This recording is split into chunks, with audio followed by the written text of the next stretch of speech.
안녕하세요. 크립토 노마드입니다. 해외 크립토 커뮤니티에서는 하루 종일 블랙록과 코인베이스의 파트너십 이슈가 가장 뜨거운 화두로 거론되고 있습니다. 블랙록과 코인베이스의 만남은 세계 최대 자산운용사와 북미 최대 가상자산 거래소의 만남으로 표현됩니다. 올해 1분기 운용자산이 9조 6천억 달러, 우리 돈으로 1경 2,500조 원을 운용하는 곳이 블랙록입니다. 8조 달러 수준으로 알려졌었는데 그새 또 증가한 겁니다. 블랙록이 코인베이스와 손을 잡았다라는 소식은 당장 코인베이스의 주가 폭등부터 불러일으켰습니다.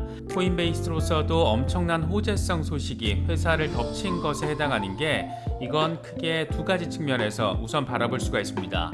먼저 블랙록이 비트코인 시장에 들어온다라는 것은 블랙록의 거대한 기관 고객들의 유입을 의미합니다. 보험사, 국부펀드, 연금관리 기업들, 자산관리사 200곳 넘는 글로벌 기업들이 블랙록의 기업 고객들입니다. 또 하나의 이유는 블랙록의 투자 관리 플랫폼 알라딘 때문이라고 할 수 있습니다. 이번 파트너십을 좀 더 구체적으로 표현을 하면 코인베이스가 블랙록의 투자 관리 플랫폼 알라딘의 암호화폐 서비스 기능을 지원한다는 것이 핵심입니다. 그런데 이 알라딘이라는 플랫폼이 진짜 요물 중의 요물로 평가받는 기술 플랫폼입니다.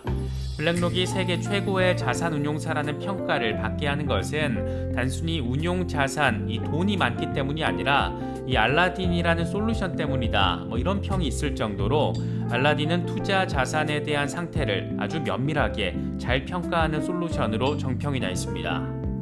그래서 알라딘은 블랙록이 가진 최고의 무기 가운데 하나로 표현되기도 하는데 이걸 상징적으로 보여주는 나름의 사건이 코로나가 터졌던 2020년 3월 연준이 회사채 시장에 개입했던 것이 거론되기도 합니다.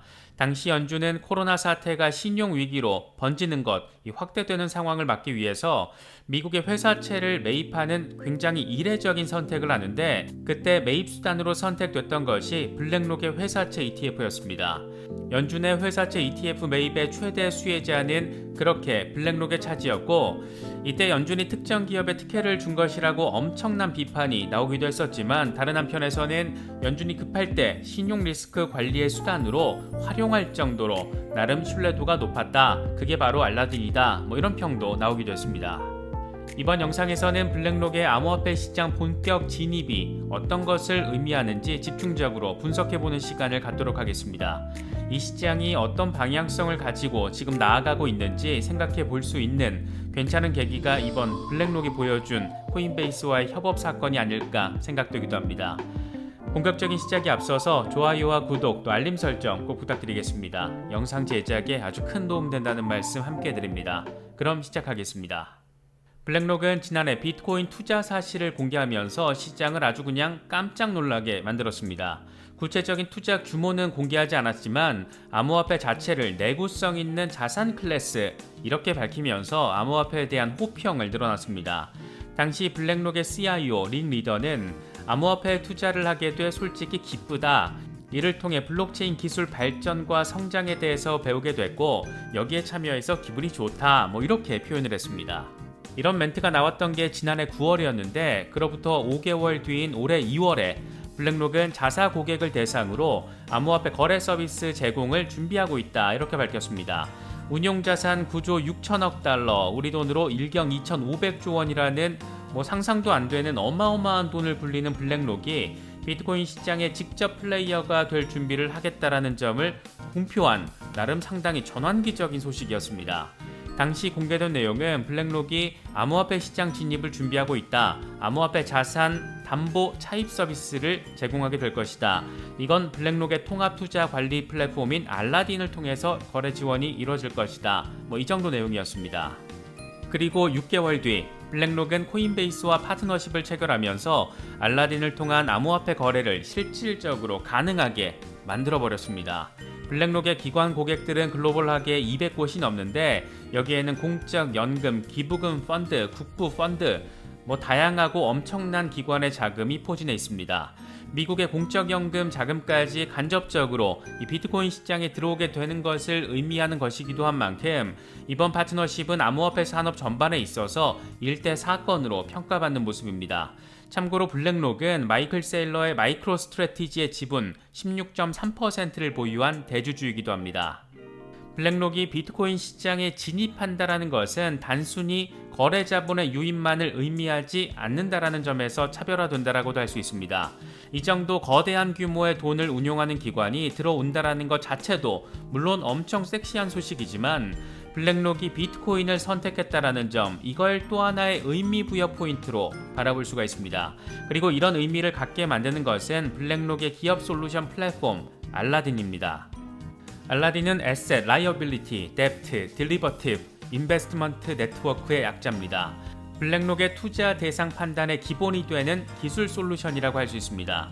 이게 완전 완벽하다 이렇게 단언할 수는 없겠지만 워낙 승률이 좋다 보니까 투자 리스크 매니지먼트와 관련해서는 일종의 MRI와 같은 존재다 이런 평도 나오고 있습니다. 투자 대상이나 해지 대상이 되는 자산의 특성을 MRI 촬영을 하듯이 아주 세밀하고 면밀하게 관찰하고 분석하는 걸 아주 잘한다는 의미입니다. 저도 이번에 어깨 수술하면서 MRI 촬영을 했었는데 이게 또 엄청 비쌉니다. 그만큼 MRI에 비교가 된다는 것은 그 정도로 정확하게 해당 자산의 특성에 대해서 면밀한 판단을 잘한다 이렇게 바라볼 수가 있습니다. 일각에서는 현존 리스크 매니지먼트 솔루션 가운데 최고 수준이다 이런 평도 제시하는 걸 보면 대단하긴 대단한 솔루션인가 보다 이렇게 생각하기 충분한 것 같습니다. 이런 점을 상징적으로 보여주는 것이 2020년 3월 코로나로 세계 자본시장이 한바탕 난리를 겪고 있을 때 연준이 신용위기로의 확대를 막겠다라면서 회사채 매입에 나섰던 것을 꼽을 수 있습니다. 연준이 회사채 시장에 개입한다는 것은 사실 굉장히 이례적인 일인데 그만큼 팬데믹 초기 상황이 또 엄청 이례적이었기 때문으로 바라볼 수가 있습니다. 그때 연준이 사들인 회사채 ETF가 다름 아닌 블랙록의 회사채 ETF였습니다. 쉽게 예상할 수 있듯이 당시 연준이 블랙록에 엄청난 특권을 줬다 이런 비판을 비롯해서 연준과 블랙록의 검은 네트워크 이런 말들 엄청 많았습니다. 블랙록이 연준으로부터 운용 보수를 받지 않았다라고 하더라도 굉장히 특이한 상황에서 연준이 특정 기업을 대놓고 콕 집었다라는 점에서 그렇게 뒷말을 남기기도 했습니다. 그러나 한편에서는 그만큼 블랙록의 알라딘에 대한 신뢰도가 높게 평가를 받은 것이다 이런 말이 나올 정도로 알라딘은 블랙록이 가진 최고의 무기로 평가받기도 했습니다. 그래서 이런 걸 정리해서 종합을 해보자면 현존하는 가장 최고 수준의 리스크 매니지먼트 프로그램이 기술적으로 면밀한 분석을 거쳐서 투자 대상으로 선택한 게 바로 비트코인이다 이런 정리가 가능해집니다. 거대한 자본, 감히 상상이 안 되는 수준의 큰 규모의 자본이 이 시장으로 들어오게 된 것이면서 동시에 이게 그냥 대충 투자 대상을 선택한 게 아니라 최고 기술력을 평가받는 알라딘이라는 기술이 비트코인을 선택했다라는 점에서 굉장히 섹시한 상황이 지금 펼쳐지고 있다라고 바라볼 수 있습니다. 그냥 엑스레이 찍어서 선택한 게 아니라 MRI 비싼 돈을 들여서 촬영을 한 뒤에 선택한 게 비트코인이다 이렇게 단순화시켜서 바라볼 수도 있는 겁니다. 이런 종합적인 상황을 잘 아는 업계 셀럽들은 돌아가면서 이번 파트너십을 빅딜로 규정했습니다. 먼저 이 산업의 대표적인 설계자 가운데 한 명으로 꼽히는 베리 실버트는 세계에서 가장 큰 자산 운용사가 비트코인을 자산으로 인정했다라는 것은 이건 거대 기관 투자자들의 포트폴리오에 비트코인이 포함된다는 것을 의미한다. 이렇게 간단하지만 핵심적인 맥락을 잘 정리했습니다. 암호화폐 트레이더 라크 데이비스의 멘트가 되게 재밌는데 그는 블랙록이 당신의 비트코인을 노리고 있다. 그들에게 당신의 비트코인을 팔아선 안 된다. 이렇게 표현을 하면서 앞으로 시장에서 벌어질 수 있는 상황을 간단한 뉘앙스를 담아서 표현했습니다. 일단 블랙록에 들어온 만큼 이제 개미들이 가진 비트코인을 털어갈 계획을 할 수 있다는 것이고 그렇게 시장이 흔들릴 수 있고 이때 블랙록이 비트코인에 더 많은 자금을 투입을 하고 이후에 거대한 강세장을 통해서 이들이 돈을 어마어마하게 벌어갈 것이다. 그러니까 절대 지금 어설픈 가격에 당신의 비트코인을 팔아선 안 된다. 이런 얘기를 하고 싶었는지 모릅니다. 거대 기관의 진입이 무서운 것은 바로 이런 상황들을 기꺼이 현실로 만들어버릴 수 있는 의지와 능력, 또 자본이 충분한 데 있기 때문이 아닐까 생각되기도 합니다. 블랙록의 진입 소식이 시장을 달구기 시작하면서 비트코인은 소폭 반등하는 흐름을 확인하고 있습니다.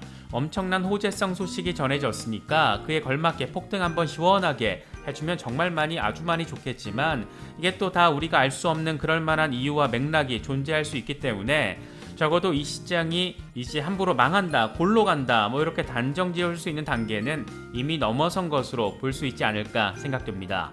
설사 비트코인이 폭락을 하더라도 그건 이제 기관들의 개미 털어먹기 전략의 일환일 가능성이 상당히 높다라고 해석할 수 있는 방향성에서 바라볼 수 있게 됐다라고도 할 수 있을 것 같습니다.